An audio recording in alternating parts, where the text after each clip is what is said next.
It's right around 12:30 a.m. on Thursday, September 28th. And I just realized that somebody somehow managed to get into this unit this past night. Even though I was awake all night, I didn't fall asleep until about 6:30 this morning.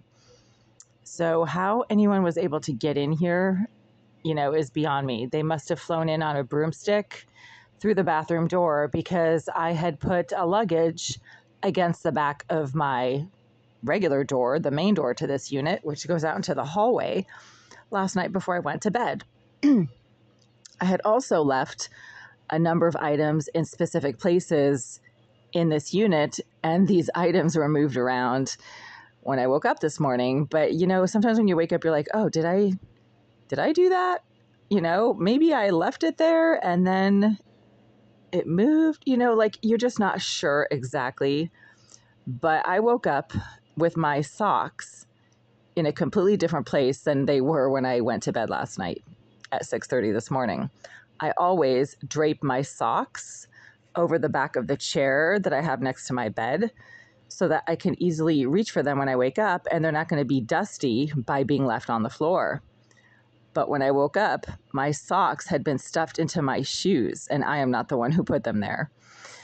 That was done by whoever got in here sometime between 6:30 this morning and 10:30, 11 when I woke up. It's really creepy because I don't know how they get in here. But obviously, locked doors never kept out criminals that really wanted to get in. So even if your door is locked, it doesn't mean that the career criminals who know how to pick locks and who are obviously quite good at breaking and entering, maybe they do that for a living, or maybe they did do that for a living before they got placed in this building by the criminal justice system or by the social welfare services. Obviously they've done this in the past. They're quite good at it. So locking a door, does not keep out the criminals. And so somebody got in here this past night, and not only did they move a bunch of stuff around, so it wasn't just my socks, it was some luggages, they tampered with my food. And there's a psychopath who keeps preventing me from trying to order Domino's when I try to use my smartphones to order Domino's online. And she has a problem with my Domino's delivery.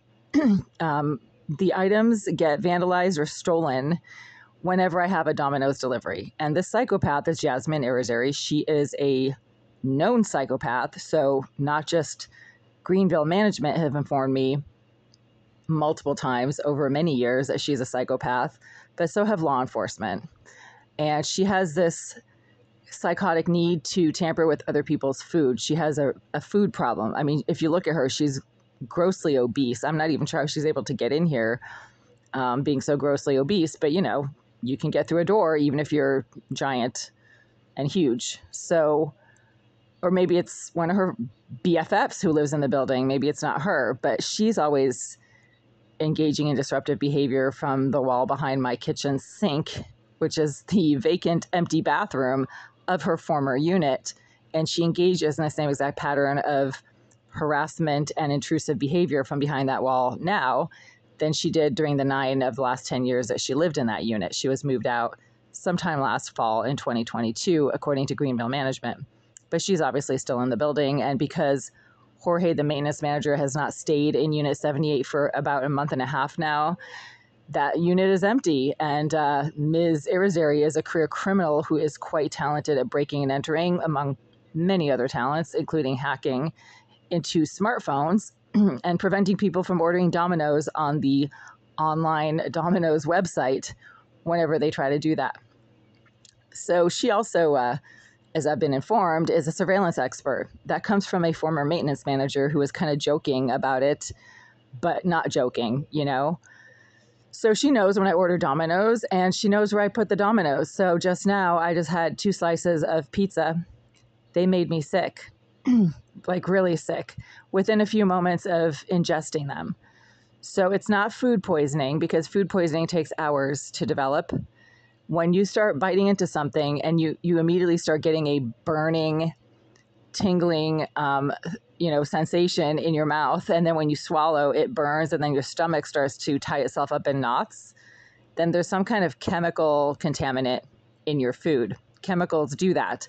It could be something as simple as bleach. It could be something like drain cleaner. It could be anything.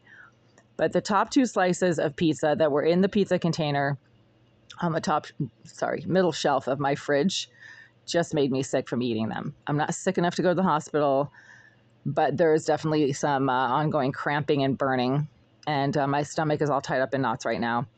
That was not the case last night when I ate the pizza slices just after they were delivered. Pizza slices were fine last night. Nothing I ate last night just after it was delivered made me sick. But today, throughout the day, I've been getting weird, sudden cramping and burning when I've eaten these items.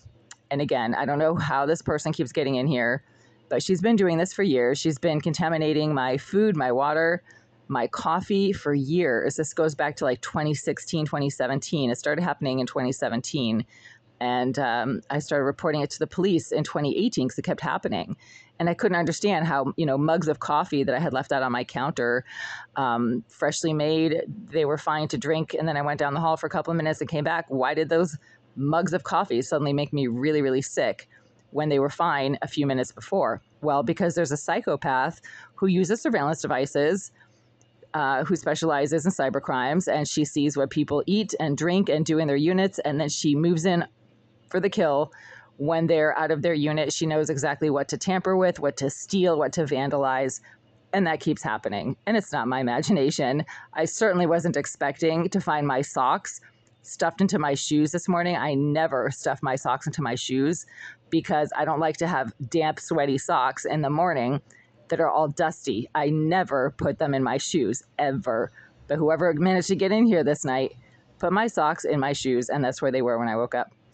That's the tip off. I would never do that again because I like to have clean, dry socks. I always drape them over the back of my chair, and last night was no exception. So somebody keeps getting in here. They keep vandalizing my stuff and messing with my food, and then it starts making me instantly ill within about 30 seconds to a minute of chewing it and swallowing it. So that's how you know you're dealing with a psychopath. I keep making these videos. This is how you know you're dealing with a psychopath. And I wasn't looking for this, so this is not my imagination. It's not some kind of weird fear that I have. It's just something that I observe happening as it's happening. It's like, wow, these pizza slices were really good last night, and now they suddenly made me sick. And how did my socks make it from the back of the chair all the way over to the inside of my shoes, like 5 feet away? I'm not the one who put them there. I don't ever do that. I haven't stuffed my socks into my shoes probably since high school. So yeah, that needs to be noted.